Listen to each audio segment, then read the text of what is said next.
السلام عليكم الزول فلاوان، كي راكم دايرين؟ كيف الاحوال؟ الصحة رمضانكم والصحة فطوركم. Eh bien écoutez, aujourd'hui j'ai voulu choisir un cadre un peu plus détendu. Vous voyez, il y a des beaux chevaux, comme on pourrait en trouver à Tiaret par exemple. Avec Tiaret, c'est un foyer d'équitation, un centre d'équitation renommé, avec une longue tradition équestre. Vous voyez, il y a des endroits très sympas, des endroits très agréables. Alors, il y a des tracteurs comme dans tous les villages algériens. Vous savez que la France est un des pays agricoles les plus importants au monde. Au monde. Un tout petit pays qui fait 4 fois et demi moins grand, qui est 4 fois et demi plus petit que l'Algérie, et pourtant il y a absolument tout ce qu'il faut. Il y a de l'eau, il y a du blé, il y a des idées, il y a de l'atome, il y a des bombes atomiques,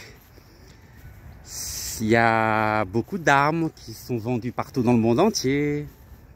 C'est un grand pays, la France, 66 millions d'habitants, mais ils ont tout. Ils n'ont pas une goutte de pétrole, pas une goutte de gaz, mais ils ont beaucoup d'idées. Ils ont des personnes très formées dans tous les domaines, agricoles, industriels, techniques, technologiques. Il y a tout. Les gens travaillent, il y a un état de droit. Il y a beaucoup de choses en France.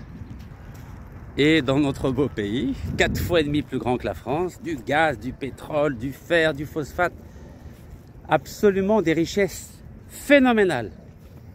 Et pourtant on importe du blé. On importait du blé en France, maintenant on importe du blé de Russie. C'est simplement des petites observations, des petites remarques que je partage avec vous, pour simplement vous dire qu'il y a quelque chose qui ne va pas. Très clairement, il y a quelque chose qui ne va pas. Nous avons à peu près, peu ou prou, 2 millions d'étudiants. Donc on peut considérer à peu près 1 million de diplômés algériens. Et pourtant, on n'arrive pas à développer notre économie. Bizarre, non? On se demande ce que font nos diplômés. Alors la moitié des médecins partent, 60% des informaticiens partent, tout le monde part. On ne comprend pas pourquoi tout le monde part et tout le monde veut venir ici. Il y a quand même des questions à se poser. Pourquoi plus de la moitié de nos diplômés algériens veulent quitter l'Algérie? À un moment donné, il faut essayer de comprendre. Pourquoi? Pourquoi ils partent? Regardez, c'est pas beau, regardez les gens, ils aiment vivre, regardez. Regardez, ils vivent, un centre d'équitation, juste à 10 minutes de Paris. Les gens vivent ici. C'est agréable, regardez. C'est agréable, non? Donc ceux qui veulent faire de l'équitation, ils viennent ici. Encore une fois, 10 minutes de Paris, regardez, 10 minutes de Paris. C'est pas beau ça? On pourrait faire la même chose en Algérie. Alors j'ai vu de temps en temps, il y a des reportages en Algérie pour montrer qu'il y a des endroits un peu comme à Tiaret ou pas très loin d'Alger. Mais c'est très peu pour 46 millions d'Algériens. Alors il n'y a pas que de l'équitation ici. Ici vous allez voir, c'est un parc interdépartemental des sports, c'est-à-dire que ça regroupe plusieurs départements, et au milieu de ces départements, donc il y a ce parc où vous pouvez jouer au football, jouer au tennis, faire de l'équitation, faire de l'aviron. Donc il y a un petit lac, vous pouvez vous balader. Voilà, faire de l'aviron, un peu de bateau. Vous savez, c'est pas compliqué à faire tout ça.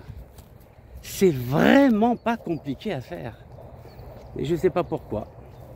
Ça marche pas. Alors regardez. Regardez. Vous voulez jouer au tennis? Allez, bismillah, jouez au tennis.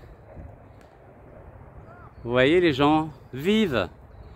Donc, équitation derrière moi, tennis devant moi. C'est pas compliqué, non?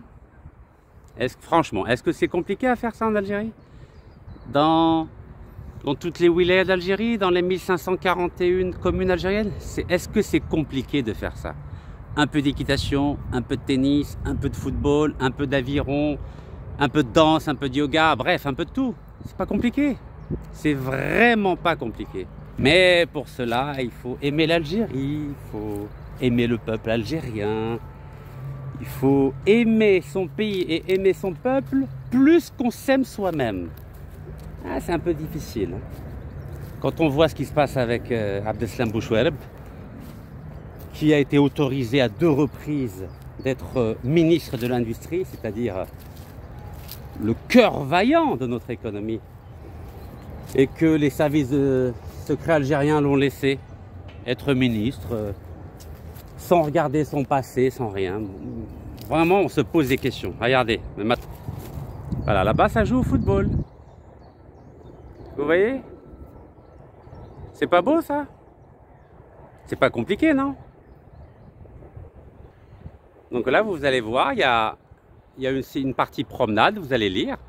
Promenade, île aux oiseaux, base nautique, c'est-à-dire vous pouvez faire des sports nautiques, il y a un petit lac, donc de l'aviron ou du jet ski, et une plaine de l'extension.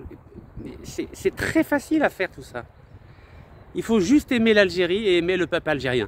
Il faut que ceux qui ont en charge, ceux qui ont la responsabilité de notre pays et de notre peuple, aiment vraiment l'Algérie, aiment vraiment le peuple algérien, aiment vraiment la jeunesse algérienne. Donc je sais que le président aime l'Algérie, aime le peuple algérien. Mais avec une seule main, on ne peut pas faire grand-chose. Il faut s'entourer d'hommes et de femmes qui aiment profondément l'Algérie, qui aiment profondément les familles algériennes. Car normalement, au-delà des institutions, le socle de notre pays, de notre société, ce sont les familles algériennes. On doit s'occuper des familles algériennes, on doit répondre aux besoins des familles algériennes à tous les niveaux. Au niveau de l'éducation, au niveau du sport, au niveau des activités de loisirs. On ne parle jamais des activités de loisirs en Algérie. Au niveau des activités culturelles, au niveau des voyages, au niveau de l'avenir. Comment on peut aider les familles algériennes à se projeter dans l'avenir sans avoir peur pour leurs enfants, sans se dire j'ai peur pour ma fille ou pour mon fils si elle finit mal, si elle a des mauvaises fréquentations, s'ils ont des mauvaises fréquentations, s'ils vont finir en prison. Bref, il nous faut une véritable politique familiale dans notre pays qui est vraiment un des points faibles. C'est un des points faibles parce que on s'occupe de la sécurité, on s'occupe des conflits avec nos voisins. Vous avez vu, on a des conflits avec tout le monde, avec le Mali, le Niger, le Maroc, la France, l'Espagne, la Libye. Bref, on a beaucoup de problèmes. Et c'est dommage. Moi, j'aimerais bien, qu'en Algérie, il y ait des endroits partout comme ça. Ça serait bien, non? Franchement, qu'est-ce que vous en pensez? C'est pas compliqué. Machallah. C'est facile, on a un pays qui est 4,5 fois plus grand que la France. Regardez, la France, elle arrive à tout faire. Là, j'étais à côté d'un centre de production d'hydrogène. Vous imaginez? Là, juste à côté. À peine 500 mètres. Donc, en France, il y a une vraie industrie. Vous imaginez qu'en 40 ans, l'industrie algérienne est passée de à peu près 15% de l'économie algérienne à même pas 5%. Et devinez pourquoi? Parce que nos services secrets algériens ont laissé un monsieur qui s'appelle Abdeslam Bouchouareb qui a saboté l'industrie algérienne. Oui, il l'a détruite complètement. Avec son premier ministre de l'époque, M. Ahmed Yahya, qui avait dit « Je n'ai aucun doute sur Abdeslam Bouchouareb ». Et il savait très bien que c'était un fils de Harki. Mais non, non, j'ai pas de doute. Ah, nous avions des gouvernements extraordinaires. Et quand je les ai dénoncés, quand j'ai dénoncé la corruption de ces ministres, vous savez que j'étais le seul. J'étais le seul en Algérie, que ce soit du pouvoir ou de l'opposition, à dénoncer les biens mal acquis des ministres algériens. J'étais le seul, personne d'autre. Vous pouvez tourner votre tête partout, vous pouvez fouiller dans vos archives. J'étais le seul. Vous trouvez que c'est normal ça? Qu'il n'y avait que Rachid Nekaz et ses militants, ou Yadou Billahi qui a combattu la corruption en Algérie, qui a dénoncé les hommes politiques corrompus algériens ou les hauts fonctionnaires algériens ou les hauts responsables algériens. Et à l'époque, on avait dit que j'étais un harki, que j'étais envoyé par le Mossad ou pour la DGSE ou par la CIA ou je ne sais quoi. Et oui, à l'époque, quand je dénonçais les biens mal acquis, quand je dénonçais les hommes politiques algériens corrompus, on m'a traité de tous les noms, même dans la presse algérienne qui m'a boycotté aujourd'hui, qui me boycotte aujourd'hui. Eh oui, quand on veut faire du bien, quand on dit la vérité, on est victime d'une campagne de diffamation et de propagande terrible. Qu'est-ce qu'on n'a pas dit sur ma femme, qu'elle était envoyée par les services américains, etc., etc. Bref, vous imaginez, quand on veut faire du bien, on est massacré, massacré. J'ai été victime de violence, vous savez qu'on a cassé mon nez, mon oreille droite, elle ne fonctionne plus, je n'entends plus rien à l'oreille droite, vous savez que j'ai été agressé presque mortellement par le neveu de Saïdani à Neuilly-sur-Seine. Mais tout le monde pensait à Baklawa et à Zellabi, hein, pendant que moi je faisais le travail de lutte contre cette mafia des 40 voleurs. Et alhamdoulilah, ensuite vous savez qu'il y a eu le chef du gouvernement, Si Abdelmajid Tebboune, qui entre mai et août 2017 a repris ce combat contre la corruption. Mais vous avez vu, ils l'ont laissé travailler que 3 mois, 3 petits mois. Et ensuite, le frère de l'ancien président Saïd Bouteflika avec Ouyahia ont tout fait pour l'écarter et il a été limogé en août 2017. Et j'ai été le seul, et je ne le répéterai jamais assez, à manifester publiquement pour dénoncer ce coup d'état politique contre Si Abdelmajid Tebboune. Et la vie a voulu que le bon Dieu subhanahu lui ait donné une seconde chance en devenant président de la République à partir du 12 décembre 2019. Mais vous voyez que c'est dur l'Algérie. C'est dur l'Algérie. Quand on veut faire du bien, on ne vous laisse pas faire du bien. On m'a empêché d'être candidat pour être député en 2017, on m'a empêché d'être candidat en 2019. On ne veut pas de gens bien en Algérie. On adore les voyous, on adore les voleurs, on adore les fils de Harki, on les adore. Je ne sais pas pourquoi. On adore saboter notre pays. Nous avons une partie des services secrets algériens qui adore la France plus que l'Algérie. Est-ce que vous le saviez ça? Je ne sais pas pourquoi. On perd 95% des arbitrages internationaux au niveau du gaz et du pétrole. On laisse des entreprises comme Total faire pression sur l'Algérie et on dit rien. On n'essaie même pas de mobiliser l'opinion publique pour avoir le soutien du peuple, pour combattre les gens qui veulent du mal à l'Algérie. On fait rien. Alors là, vous avez vu que l'auteur algéro-français a été jugé, condamné, alhamdoulilah, il a pris 5 ans comme moi. Vous savez que moi j'étais condamné à 5 ans, après 1 an, après 6 mois. Lui, ils l'ont donné que 5 ans. Mais c'est déjà bien, c'est déjà bien. 5 ans. 5 ans. Bon, maintenant, qu'est-ce qui va se passer? Donc déjà, je suis très content qu'il ait été jugé et condamné. Comme ça, c'est clair. Vous savez que ce dossier-là a été instrumentalisé par la France pour stigmatiser l'Algérie, pour abattre l'Algérie et pour même favoriser un renversement du régime algérien. Vous avez vu ce qu'avait dit l'ancien juge antiterroriste Marc Trévidic. Il a dit « Je serais heureux si le régime algérien était renversé », c'est-à-dire il serait heureux s'il y avait un coup d'État en Algérie. Donc maintenant, ce dossier est là. Vous savez qu'il ne va pas faire appel. Et tant mieux qu'il ne fasse pas appel. Ainsi, le dossier de cet auteur algéro-français sera sur le bureau du président de la République. Un peu ce que j'ai fait moi. Je n'ai pas fait appel parce que je savais que je n'avais pas de problème avec le président.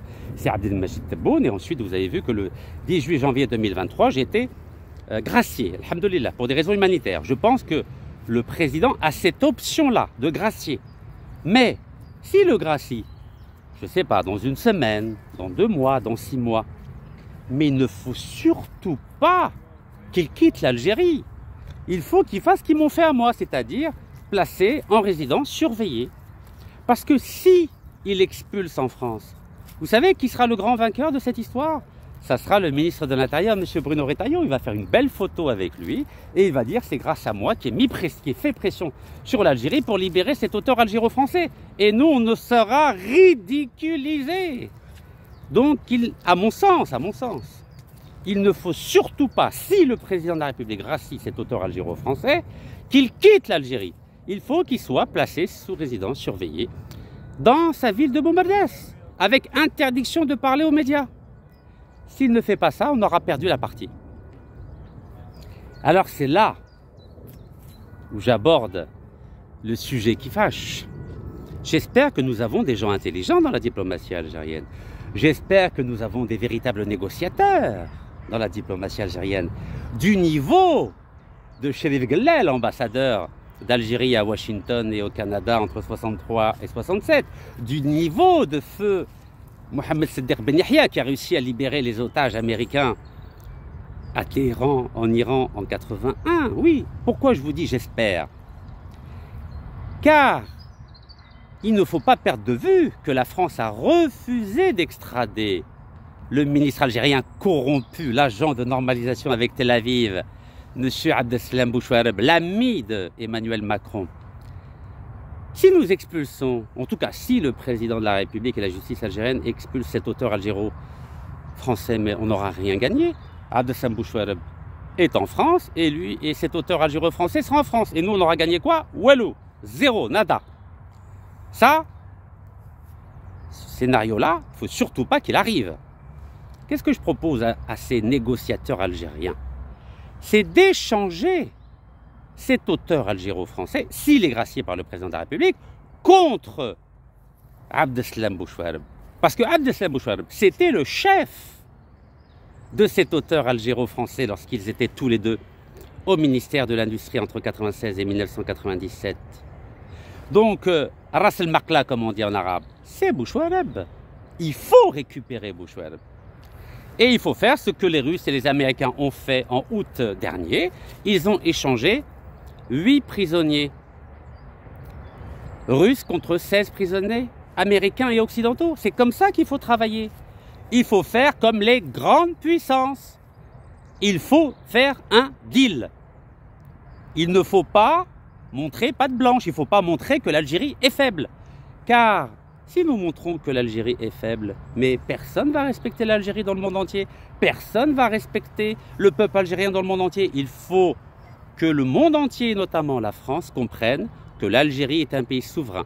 L'Algérie est un pays libre et l'Algérie ne fait pas des cadeaux gratuitement. On a assez fait de cadeaux à la France, 25 ans de gaz gratuit, 25 ans de pétrole gratuit à Total, ça suffit les cadeaux. Donc j'invite les autorités algériennes, les négociateurs algériennes à négocier le cas de cet auteur algéro-français en l'échangeant avec Ras el Makla, c'est-à-dire Abdeslam Bouchouareb, qui passe des jours heureux. Malgré 5 condamnations à 20 années de prison, il est heureux sur la côte d'Azur, il profite du beau temps, il profite de l'argent du peuple algérien pendant que nous avons nos frères et nos enfants harragas qui meurent en mer Méditerranée. Car ils n'ont pas d'argent, ils n'ont pas d'avenir. En tout cas, croient-ils qu'ils n'ont pas d'avenir en Algérie? Mais Abdeslam Bouchouareb, qui a ruiné l'industrie algérienne, qui est passée de 15% de la population active à 5%, qui a favorisé les entreprises françaises comme Total, comme Lafarge, comme BNP. Il est heureux en France. Le pays que son père avait choisi. Et vous savez, c'est tel père, tel fils. Son père est avec la France, lui est avec la France. Et une partie de nos services secrets algériens laisse faire. On laissait faire. Vous vous rendez compte? De 1996 à 2017, c'est-à-dire pendant 21 ans, une partie des services secrets français qui adorent la France ont fermé les yeux, fermé la bouche, et au lieu de s'attaquer à Abdeslam Bouchouareb, ils ont incarcéré Rachid Nekaz. Ils ont empêché Rachid Nekaz d'être candidat en 2017 pour être député, d'être candidat en 2019 pour être candidat à l'élection présidentielle, mais ils ont laissé un enfant de Harki diriger l'industrie algérienne. Extraordinaire! Donc à un moment donné, si vous voulez que l'Algérie aille mieux, mais il faut que le président de la République nettoie les services secrets algériens. Tant qu'il n'a pas nettoyé les services secrets algériens de cette petite partie qui adore la France et qui défend les intérêts français, jamais l'Algérie va se développer. Je dis bien jamais, jamais, jamais. Allez, prenez soin de vous. Sahab Torkom. Allah yarham al-shuhada wa tahiyya al-Jazair, Inch'Allah.